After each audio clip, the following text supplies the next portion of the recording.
Here are a few example orbits created using the NEO. This first orbit is a quick and dirty one done using a quick shot, but that's just for comparison. This series explains the methods available for doing this using a controller, which can give you much better results. I'll be explaining how to do this elsewhere, so watch out for that. We'll start with a basic small orbit around a bin. And my dog. To add a bit of interest, we can add a change of elevation. Keeping with the bin theme, here's a larger orbit. Orbiting a tree usually works pretty well as long as it's big enough. Or you can orbit a bench, with or without somebody sitting on it. If you wanted a romantic couple shot, you could slow it down a bit. With this grass tree, increasing the radius gradually reveals more of the subject. A statue can make a good subject for an orbit. A mistake I made in this shot is that I've allowed myself to be obviously visible. In this orbit, I've corrected that mistake.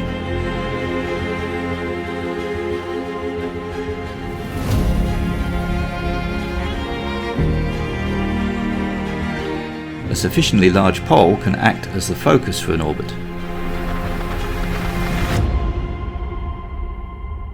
Towers make great orbit subjects, whether they're steel or brick.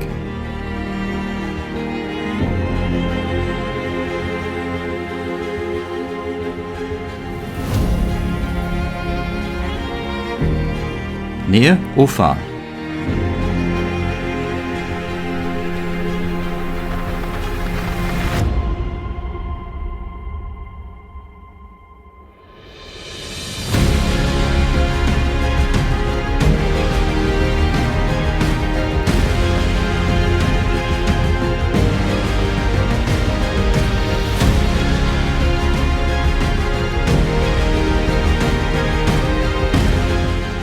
The wind was blowing up to 30 km an hour when I took this footage, which is a bit much for a NEO.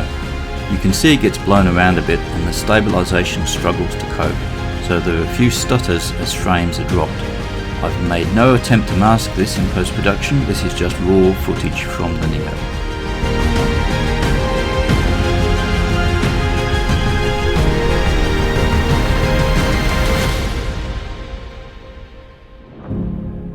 I've had a few flyaways trying out the feature tracking POI feature. I've managed to catch most of them, but in one case it flew 50 meters off course and hit the ground just before reaching an area where I couldn't retrieve it. That's not too bad on land, but you'd be pretty foolish to experiment with this over water. Here I am then, orbiting a sunken boat. One of the first things I did. Don't try this at home. Please keep an eye out for the other videos in this series coming soon. Please subscribe so you don't miss them.